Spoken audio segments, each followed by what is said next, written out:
আসসালামু আলাইকুম রহমতুল্লাহ। প্রিয় শিক্ষার্থী বন্ধুরা, আশা করি সবাই ভালো আছো। আজকের ক্লাসে আসার জন্য, ভিডিওটি দেখার জন্য তোমাদের সবাইকে স্বাগত, শুভেচ্ছা, অভিনন্দন জানাচ্ছি।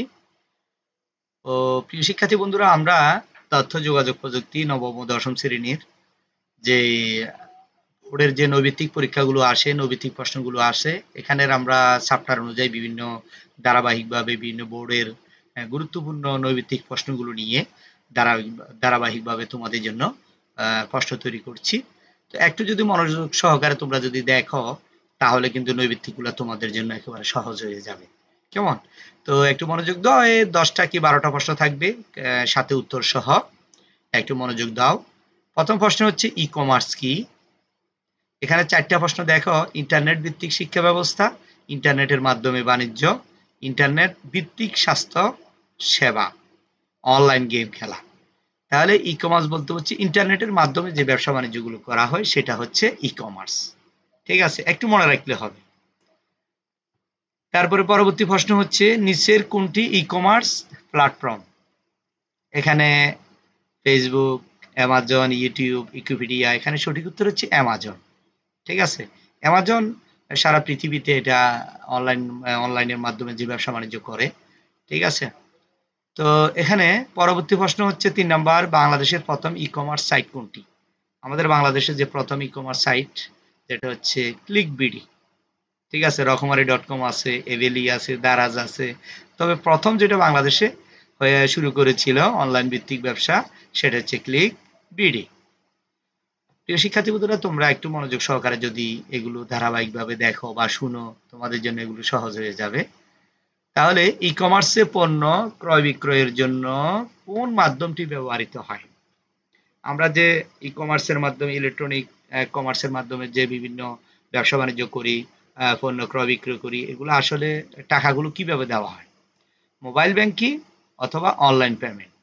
আমরা মোবাইলের মাধ্যমে যে মালামালগুলা ক্রয় করি, সেটার টাকাটা দিতে পারি। আবার ক্যাশ অন ডেলিভারিতে করতে পারি। মাল হাতে বুঝে নিয়েও আমরা এই পদ্ধতি অবলম্বন করতে পারি। ঠিক আছে, তাহলে এটা হচ্ছে খ, মোবাইল ব্যাংকিং ও অনলাইন পেমেন্ট। পরবর্তী প্রশ্ন হচ্ছে নিচের কোনটি ই কমার্সের সুবিধা? ই কমার্সের সুবিধা কোনটি?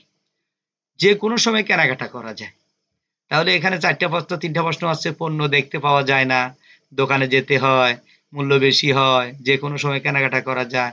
তাহলে অনলাইন থেকে যদি তুমি কোনো জিনিসপত্র ক্রয় করো, এটা যে কোনো সময় তুমি করতে পারবা।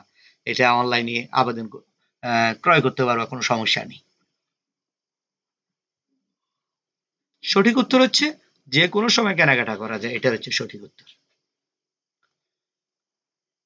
পরবর্তী প্রশ্ন, ই কমার্স ব্যবসায় সাধারণত কিসের উপর ভিত্তি করে মূল্য নির্ধারণ করা হয়?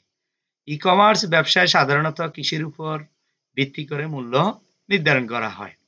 সঠিক উত্তর হচ্ছে বাজার চাহিদা ও প্রতিযোগিতা। এখানে ক নম্বর হচ্ছে বিক্রেতার খেয়াল, সরকারি নির্দেশ, টেলিভিশন বিজ্ঞাপন। আসলে এতগুলো লাগে না। বাজারে কোন জিনিসটা বেশি চাহিদা এবং এটা প্রতিযোগিতা কেমন, ওইটার উপরে মূলত হচ্ছে নির্ধারণটা করা হয় বিভিন্ন পণ্যের উপরে। ঠিক আছে, যেটা সবচেয়ে বেশি চাহিদা, সবাই নিচ্ছে, সবাই গ্রহণ করতেছে। তারপরে দারাজ কি? দারাজ একটি ই কমার্স সাইট। আমাদের বাংলাদেশে দারাজ রয়েছে। দারাজের সাহায্যে আমরা বিভিন্ন সময় অনলাইন আমরা কেনাকাটা করে থাকি, বিভিন্ন জিনিসপত্র অর্ডার করে থাকি। তারপরে এখানে ইবুক সাইট আছে, ই লার্নিং প্ল্যাটফর্ম আছে। তাহলে দারাজ একটি হচ্ছে e commerce site, news portal না, নিউজ পোর্টাল হবে না, এটা হবে হচ্ছে ই কমার্স সাইট। পরবর্তী প্রশ্ন, বাংলাদেশের ই কমার্স উন্নয়নে সরকার কি করছে? আমাদের বাংলাদেশে ই কমার্সকে, ইলেকট্রনিক কমার্স বা অনলাইনের ব্যবসা বাণিজ্যগুলো আসলে উন্নয়নের জন্য, ডেভেলপ করার জন্য আসলে সরকারের পদক্ষেপ কি? তাহলে ই কমার্স আইন প্রণয়ন। এটা কিন্তু একটা আইনের আওতায় চলতে হবে। না হলে বিভিন্ন প্রতারণা বেড়ে গেছে। তোমাকে দেখাচ্ছে ভালো একটা মোবাইল, তুমি ছবিতে দেখেছো, আসলে এটা আসছে হচ্ছে 2000 টাকা, তুমি অগ্রিম টাকা দিয়ে দিলা। এইভাবে কিন্তু প্রতারণা হচ্ছে অনেকে। এজন্য আমাদের যেটা জানতে হবে প্রিয় শিক্ষার্থী বন্ধুরা, সেটা হচ্ছে নির্ভরযোগ্য যে সাইটগুলো রয়েছে, যেগুলোর বিশ্বস্ততা রয়েছে, যেগুলো পরিচিত, সব সময় আহ, এরা অনলাইনে ব্যবসা বাণিজ্য করতেছে, তাহলে এই ধরনের সাইট থেকে যদি তুমি বিভিন্ন মালামাল ক্রয় করো বা অর্ডার করো, তাহলে তোমার সাথে প্রতারণা হওয়ার সম্ভাবনা নেই। এটা আমাদেরকে খেয়াল রাখতে হবে। তাহলে বাংলাদেশের ই কমার্স উন্নয়নে সরকার কি করছে? ই কমার্সের আইন প্রণয়ন করতেছে, কিভাবে এটা কেনাকাটা করবে, কোন পদ্ধতিতে করবে, বা কেউ প্রতারণা করলে শাস্তি কি, এ ধরনের বিষয়গুলো বিস্তারিত আলোচনা হচ্ছে।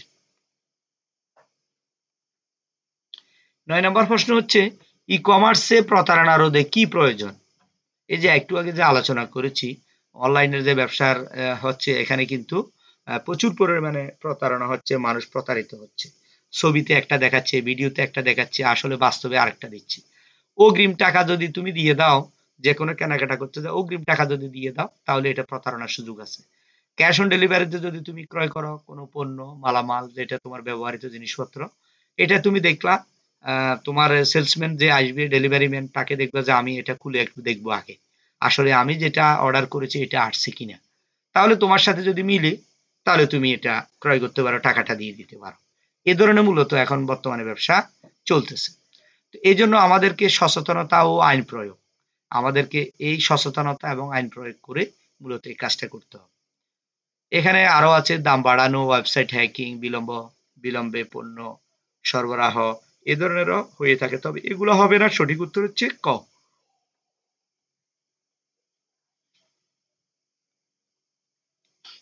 এখানে নিচের কোনটি ই কমার্সের একটি উপাদান? প্রশ্ন হচ্ছে নিচের কোনটি ই কমার্সের একটি উপাদান? এখানে লজিস্টিক সাপোর্ট, সংবাদপত্র, বিনোদন চ্যানেল, রেডিও বার্তা। এখানে সঠিক উত্তর হচ্ছে লজিস্টিক সাপোর্ট। প্রিয় শিক্ষার্থী বন্ধুরা, আমরা এখানে 10টি প্রশ্ন এবং 10টি প্রশ্নের উত্তর সহ তোমাদের সাথে শেয়ার করেছি, এবং আমরা ধারাবাহিকভাবে আমাদের বিভিন্ন শিক্ষা বোর্ডে যে প্রশ্নগুলো আসে, আইসিটির যে প্রশ্নগুলো আসে, এগুলোর সমাধান দিয়েও আমি ধারাবাহিকভাবে আমাদের ইউটিউব চ্যানেলে, আমাদের পেজেও আমরা এই ভিডিওগুলো দিচ্ছি। তো তোমাদের আসলে কেমন লাগতেছে, বা কোন কোন ধরনের ভিডিও সমাধান দরকার অন্যান্য সাবজেক্টেরও, সেটা কমেন্টে জানাতে পারো, তাহলে সেই অনুযায়ী আমরা ক্লাস রেডি করব। ধন্যবাদ সবাইকে, সবাই ভালো থাকবে। আসসালামু আলাইকুম রহমতুল্লাহ।